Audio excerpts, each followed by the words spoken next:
Joe Rogan had a comedian named Ali Sadiq on his podcast, and there was a very uncomfortable moment. Now, I didn't watch the whole thing. I just watched the clip that was posted on Mediaite. That's the clip that you're about to see now. My guess is, and verify this if you guys listen to the podcast, put it in the comment section.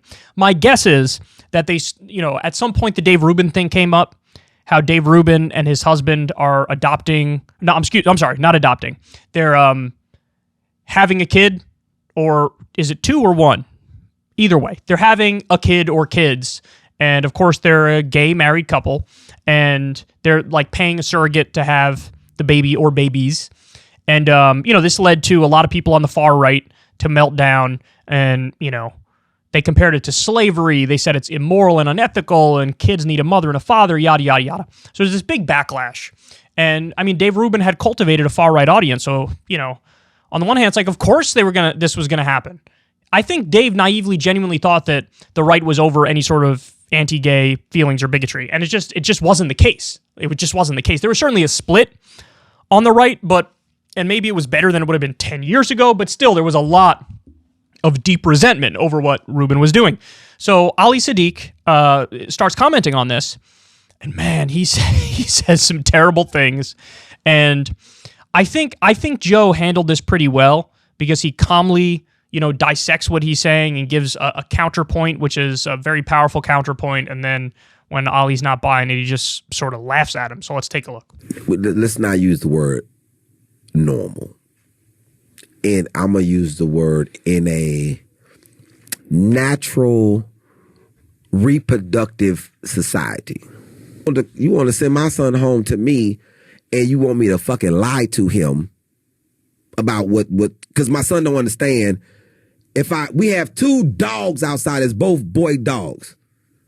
There's no puppy out there that came out. There's no fucking other dog out there that came from them 2. It's 2. But over here, there's a female cane corso and this a male cane corso. They had puppies. What do you want me to say to my son? What do you want me to say to my son? Do you want me to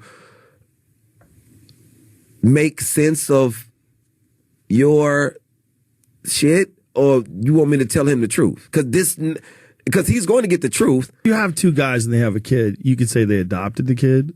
They're married and they adopted a kid. You could say they hired a lady to have their kid.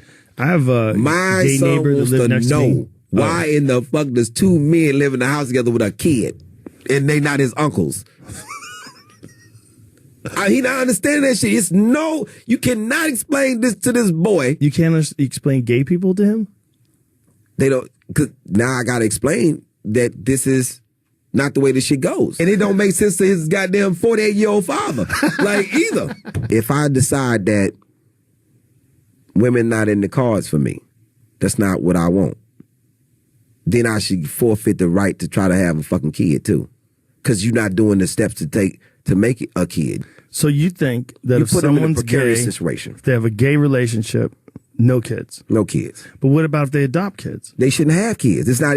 You're not in a space for children. But if they want to adopt kids, you want to fuck somebody up. You want to put somebody in a position to be fucked up. It's like getting a dog, but not having no fucking place for the dog to be. A kid who gets adopted by gay parents, you feel like automatically they're going to get fucked up? They going to be fucked up automatically. Really? You don't think that they can? I have a neighbor in California, and they had a surrogate raise their kid. They're 2 gay guys, and they mixed their sperm up, so they didn't know whose it was. And they hired a lady to get pregnant, and they shot it in there. And the first lady wanted to keep the baby. She's like, "Fuck it, I'm keeping the baby." And they had to let her keep the baby because it was inside of her body. She grew it, and she was so attached to the baby that by the time it was born, she did not want to give up the baby. Exactly. And then they hired another one, and then the second one gave up the baby. And the kid, I watched him grow up. He was my neighbor for probably 8 years, somewhere around there. I was friends with the gay couple, friends with the kid. Kid seemed fine. He seemed normal. Come by the house on a skateboard, hang out. He seemed like a normal kid. Hung out with my kid. He seemed okay to me. You don't think that's possible? You have a look on your face like there's no fucking way. Look at the look on your face.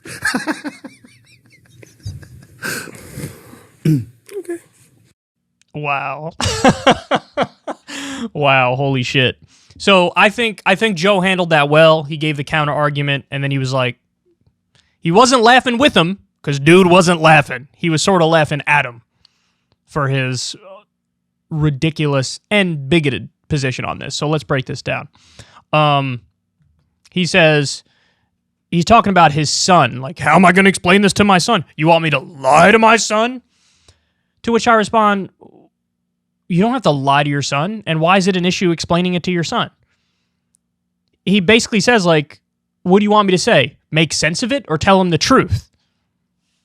To which I respond, well, what do you think the truth is? And it's clear he thinks the truth is, like, only a man and a woman can have a baby, therefore only a man and a woman should be able to raise a baby. But I don't know why he thinks that follows. Why does that follow?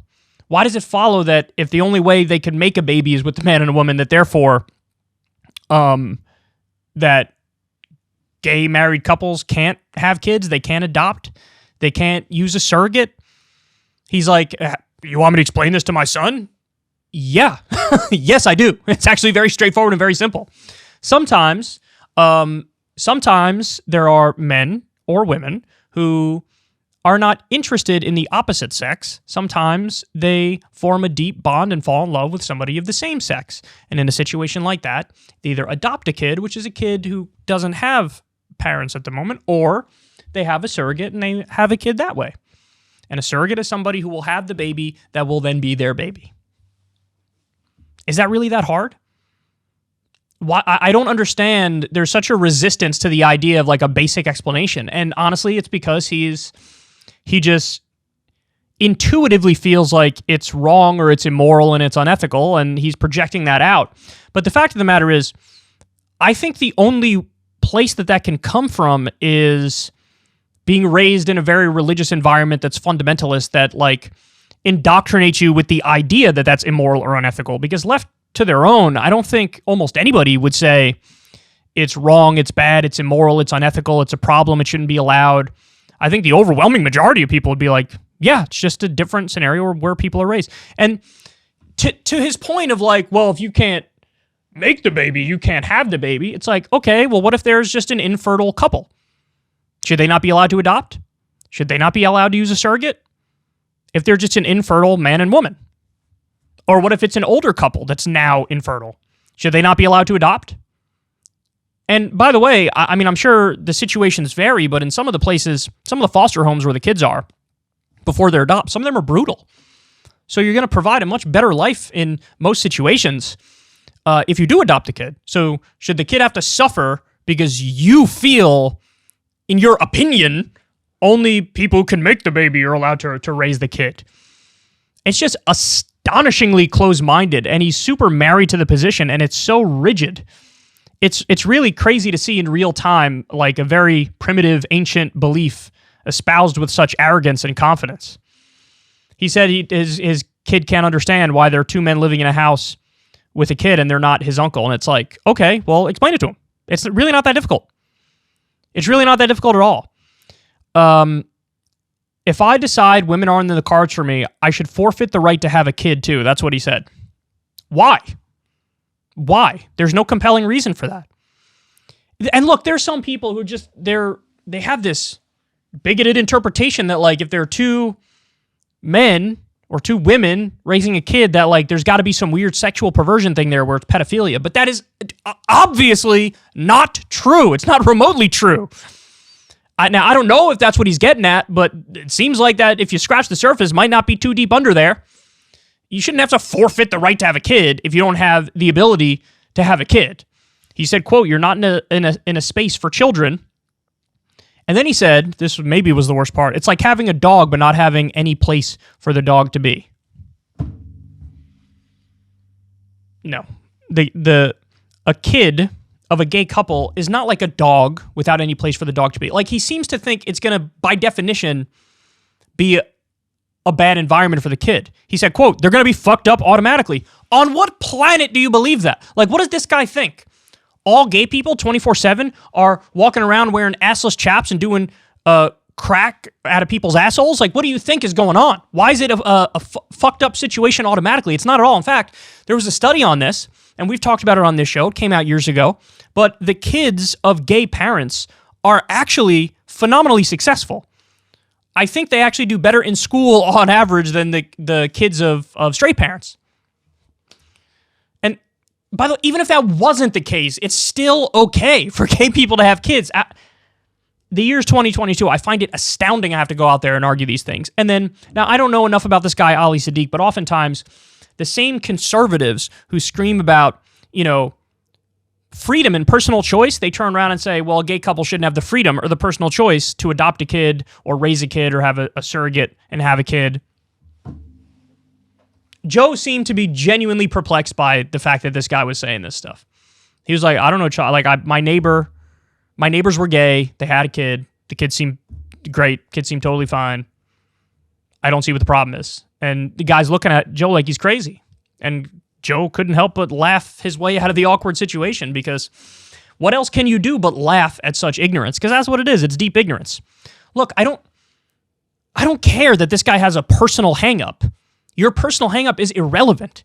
You want to make policy based on your personal hang-up because you were raised in an uber-religious environment and you were indoctrinated with bigoted fundamentalist beliefs? Is that what you want to do? You want to destroy other people's life and their own choices and their own freedom because you have a feeling that something is icky and you just don't like it?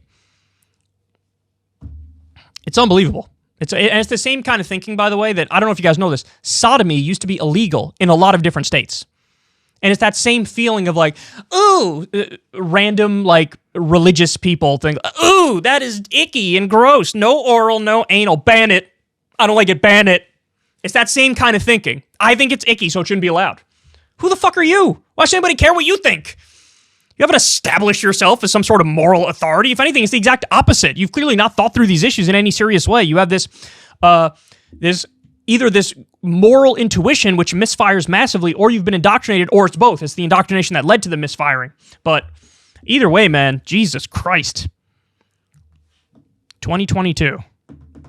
That's where this guy's at. So anyway, again, I think Joe handled that well. He provided the counter argument, explained how it's fine, and then when homeboy wasn't buying it, he just started laughing at him.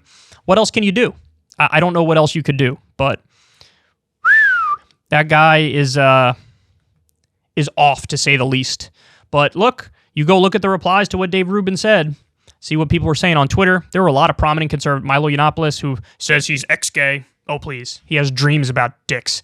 You have Mark Dice, who was coming after Rubin for it. You have a lot of conservatives, prominent and otherwise, who were like comparing it to slavery, saying this is wrong, this is bad, a baby needs a mother and a father, et cetera, et cetera, et cetera.